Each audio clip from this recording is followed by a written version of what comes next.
Gracias por su amable sintonía y continuar con nosotros en Primera Hora. Como les mencionamos al inicio del programa, vamos a retomar el segmento Su cita con la ley, un segmento en donde vamos a abordar temas bastante cotidianos con respecto a asuntos legales, o sea, cosas que nos afectan a nosotros como ciudadanos, como familia, como padres, hijos, hermanos, nietos, etcétera. Tengo el honor de que nuestro primer invitado sea el doctor Carlos Emilio López. Él es secretario del Grupo Institucional de Promoción de Equidad de Género de la Asamblea Nacional, cuya presidenta es la diputada Iris Montenegro. Buenos días, diputado, Ricardo. doctor, bienvenido. A ver, se habló mucho las semanas anteriores acerca del nuevo Código de la Familia que hay. Nos habíamos dado cuenta que había sido como una recopilación de varias leyes que estaban regadas a lo largo de todo el código, pues, y que esta vez se hizo el primer Código de la Familia en Nicaragua. Ahora, una de las cosas de las que queríamos hablar en la mañana de hoy es acerca del tema del derecho que tienen los niños y las niñas a tener un nombre y un apellido, una identidad. ¿Cómo este nuevo código puede ayudar a que eso suceda? Y también me gustaría saber cómo está la problemática con respecto a eso en el país. Bien, Ricardo, como acabas de decir, el Código de Familia compila de forma armónica, coherente, sistémica, todas las instituciones del derecho de familia, el matrimonio, la unión de hecho, la tutela, el cuidado y la crianza de los hijos, los alimentos, la protección a las personas adultas mayores, los regímenes económicos dentro del matrimonio, el sistema de visitas y de convivencia familiar, entre otras instituciones del derecho de familia. Y hay un catálogo de derechos que este código protege, derechos de las mujeres, de los niños, de las personas adultas mayores, de las personas con discapacidad. Dentro de esos derechos está el derecho a vivir en armonía, el derecho a constituir una familia, el derecho a la adopción. Y dentro de esa constelación de derechos está el derecho a un nombre, el derecho a la identidad, el derecho a ser reconocido por los padres, el derecho a tener el apellido de la mamá y el apellido del papá. Y a mí me gustaría leer el artículo, es el artículo 196 del Código de Familia, que se titula Derecho a la Identidad. De la inscripción de nacimiento. Toda niña, niño y adolescente tiene derecho a un nombre propio y sus apellidos. Los poderes e instituciones del Estado, consejos de las regiones autónomas de la costa caribe y gobiernos regionales, territoriales, comunales y municipales promoverán su inscripción en el registro del Estado Civil de las personas y deberán garantizar la inscripción gratuita e inmediata a su nacimiento. La inscripción del nacimiento de los hijos e hijas se efectuará dentro de los 24 meses de nacido, personalmente por el padre o la madre o mandatario especialmente designado. Las autoridades del registro del Estado Civil de las personas podrán de oficio realizar la inscripción de los niños y niñas menores de 7 años que no hayan sido inscritos, sin necesidad de incurrir en un proceso de reposición de partida de nacimiento con la firma del padre, madre, tutora o tutor. Esto es muy importante, el derecho a un nombre, porque es un derecho puerta, es un derecho habilitante. Las personas que no han sido reconocidas, las personas que no han sido inscritas en el registro civil de las personas, es duro decir esto, no existen como ciudadanos, no tienen estatus jurídicos, no tienen ciudadanía.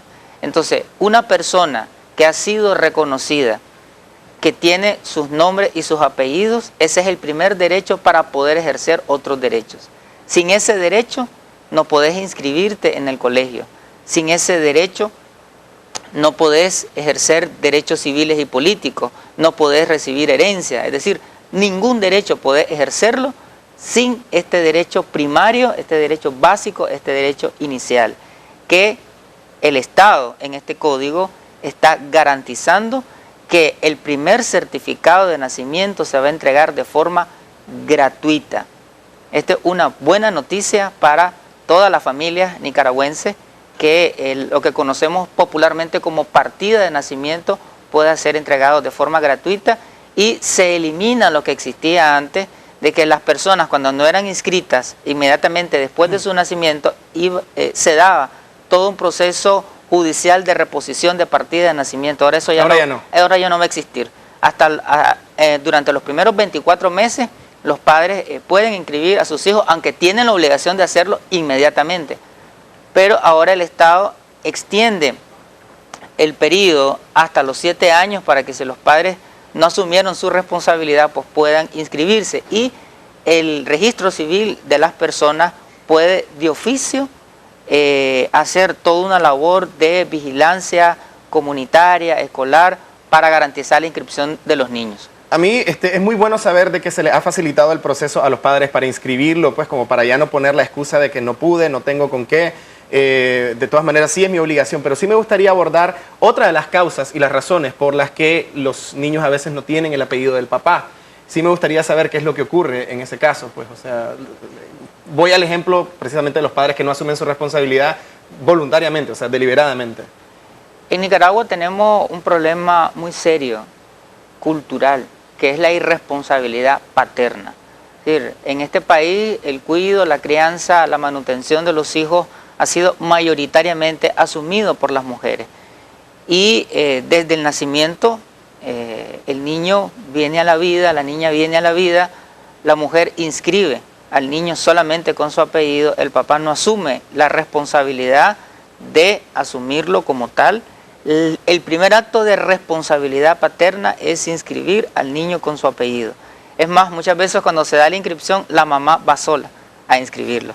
Entonces, ahora este código lo que quiere hacer es crear toda una conciencia cultural de familia, una conciencia de tener buenas relaciones a lo interno de la familia, una conciencia de no maltratar a los niños y una conciencia de asumir la responsabilidad paterna. Ese es el primer acto de responsabilidad, reconocer a los hijos, transferirle el apellido para que este niño pueda tener su estatus de ciudadanía y con el reconocimiento, con el otorgamiento del apellido, el padre asume todas las responsabilidades en educación, en salud, en nutrición, en cultura, en recreación. Y es una ligazón no solamente consanguínea, sino una ligazón afectiva para acompañar al hijo durante toda la vida. Eso quería preguntarle entonces, ¿qué tan frecuente es este caso en el que el padre no asume su responsabilidad en este país y qué consecuencias puede tener esto para los niños? Mira, hace 8 años en Nicaragua teníamos el 35% de los niños no inscritos en el registro civil de las personas. A un porcentaje altísimo. El gobierno inició un programa que se llama Mi Derecho a un Nombre, el derecho a un nombre, un programa en donde lo rectorea el Ministerio de la Familia, participan diferentes instituciones y el Código de Familia en gran medida lo que hace es recoger esa buena práctica gubernamental.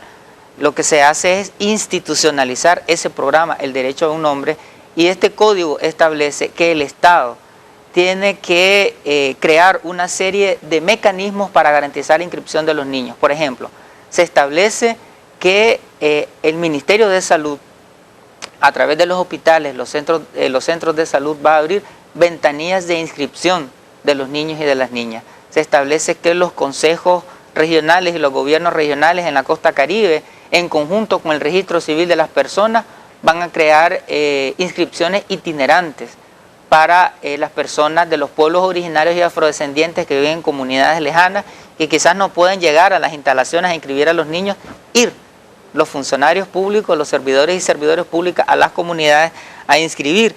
También se le establece responsabilidad al Ministerio de Educación para que se haga toda una labor de vigilancia en los preescolares, en los centros de primaria, para identificar qué niños no han sido inscritos en el registro civil de las personas y puedan ser inscritos.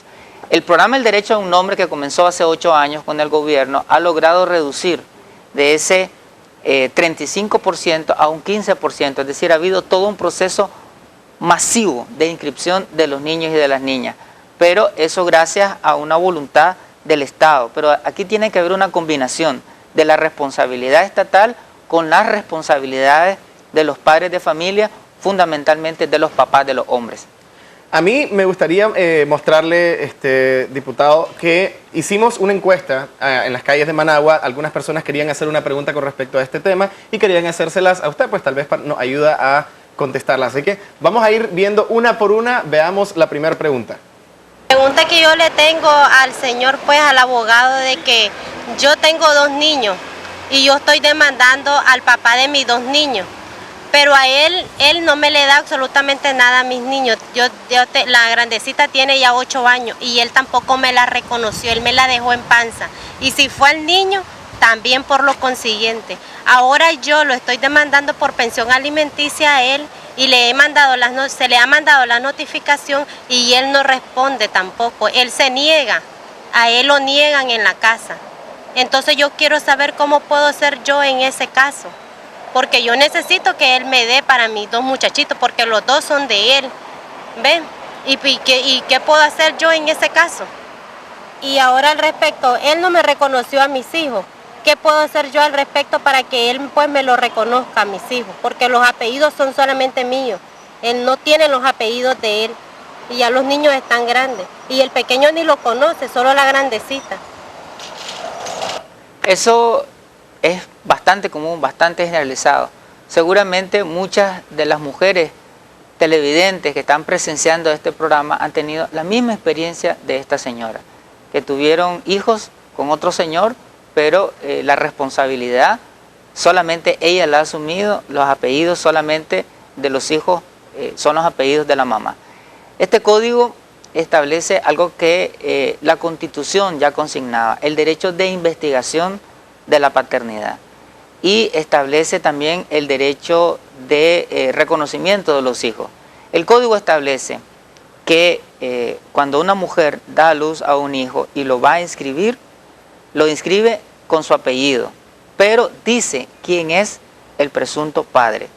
Y el registro del estado civil de las personas llama a este padre para que vaya y reconozca formalmente a su hijo. ¿Qué pasa si no lo hace? Si no lo hace, entonces el Código de Familia establece que el registrador, el registro civil de las personas, lo inscribe como el presunto padre y tiene unos días para impugnar esa inscripción. Si no impugna, queda registrado para siempre. O sea, básicamente como el padre. Unos días para comprobar que él no es el padre. Exactamente. Cosa que no va a poder hacer si es el padre biológico.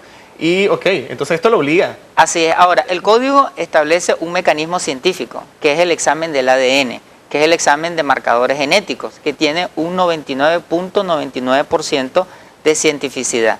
Entonces, si el registrador llama al padre, al presunto padre, y se presenta, y él dice, no, yo no soy el papá, entonces se le hace la prueba del ADN. Pásame su sangre. ¿Verdad? Si resulta positivo, entonces ahí se inscribe como el papá.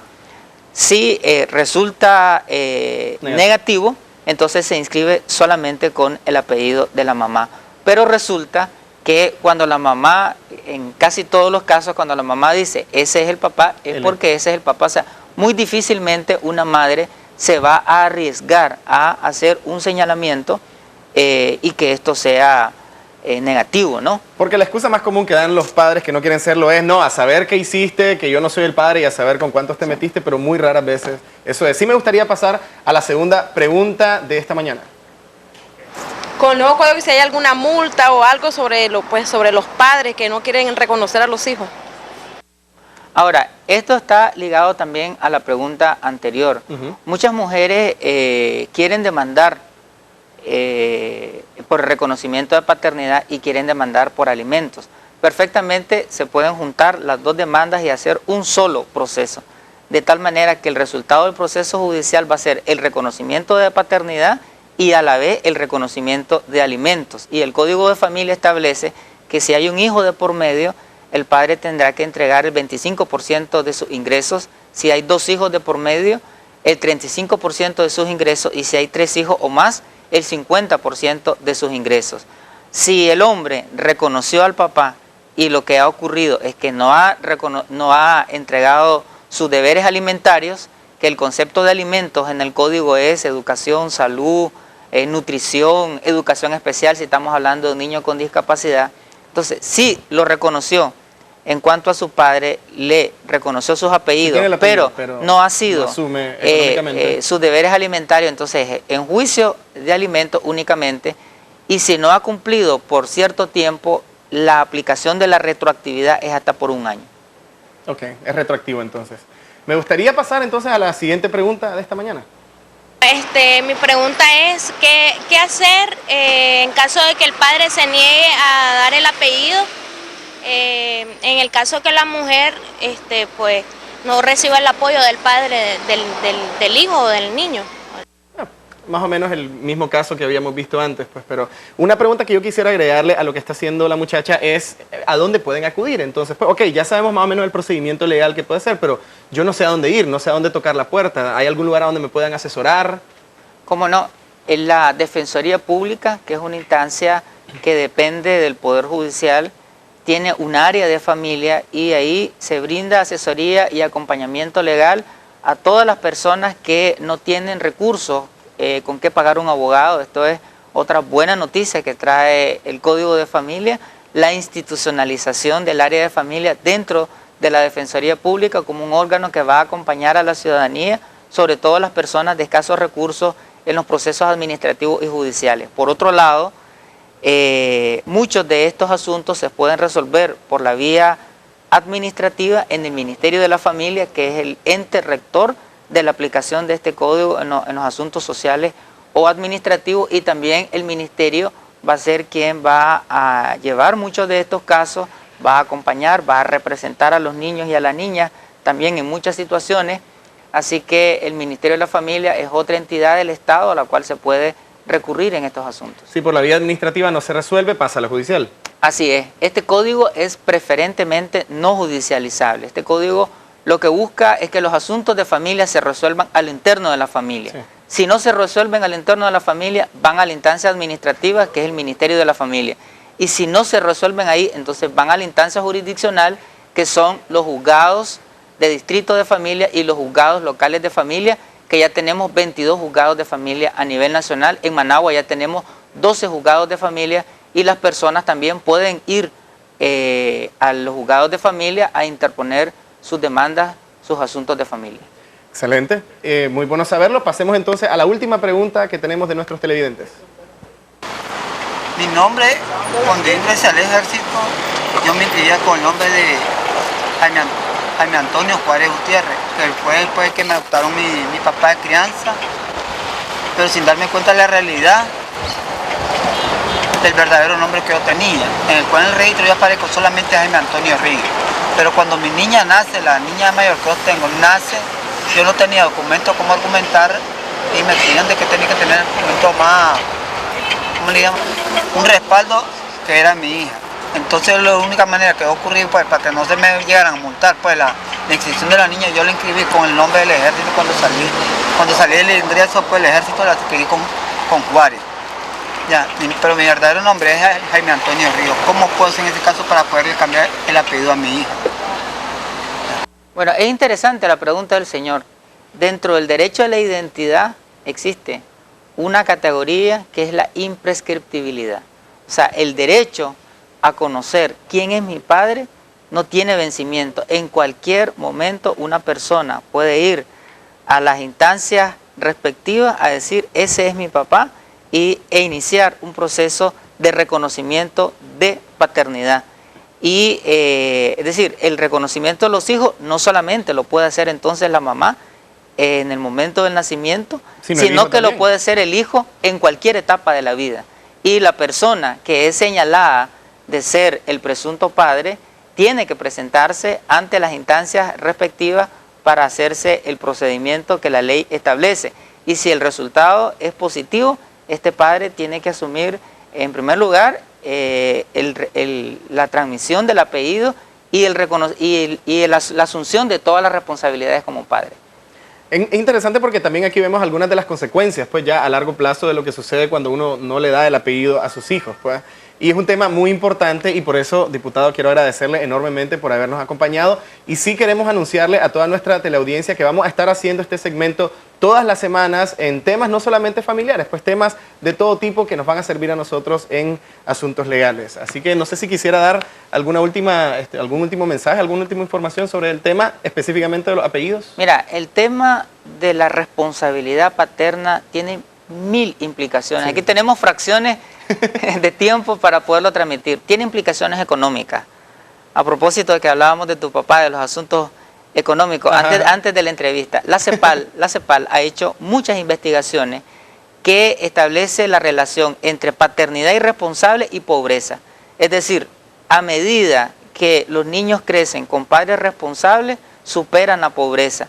La irresponsabilidad paterna afecta las condiciones y los niveles de vida. Eso en el ámbito económico. En el ámbito psicológico o afectivo, que vos los mencionabas, las personas que nacen sin saber quién es su papá y que nacen con esa incertidumbre, muchas veces, además de la incertidumbre, hay resentimientos, hay dolores, hay duelos internos. ¿Por qué mi papá no me reconoció? ¿Por qué no tengo los apellidos? ¿Por qué este señor nunca quiso reconocerme como su hijo o como su hija?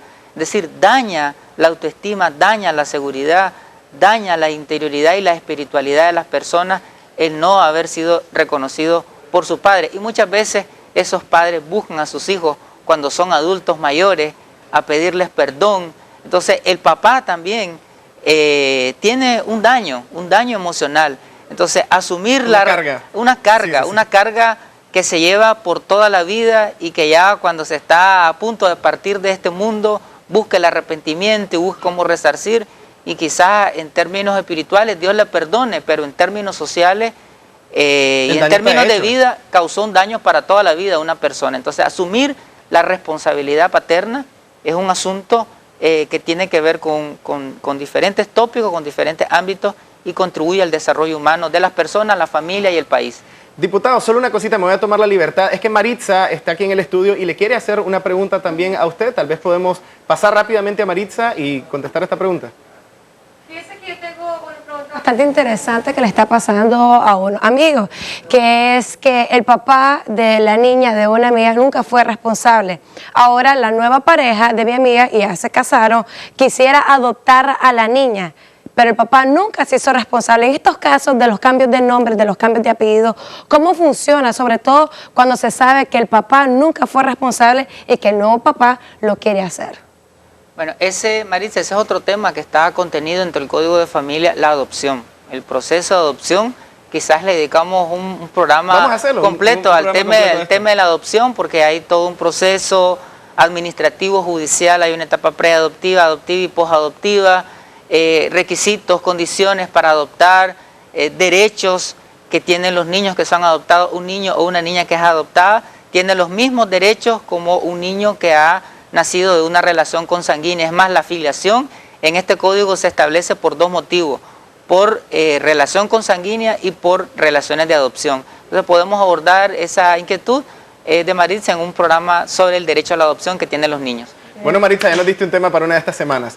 Diputado, muchísimas gracias por su presencia. Nosotros continuamos con más de Primera Hora. Maritza, ¿qué tenés para nosotros?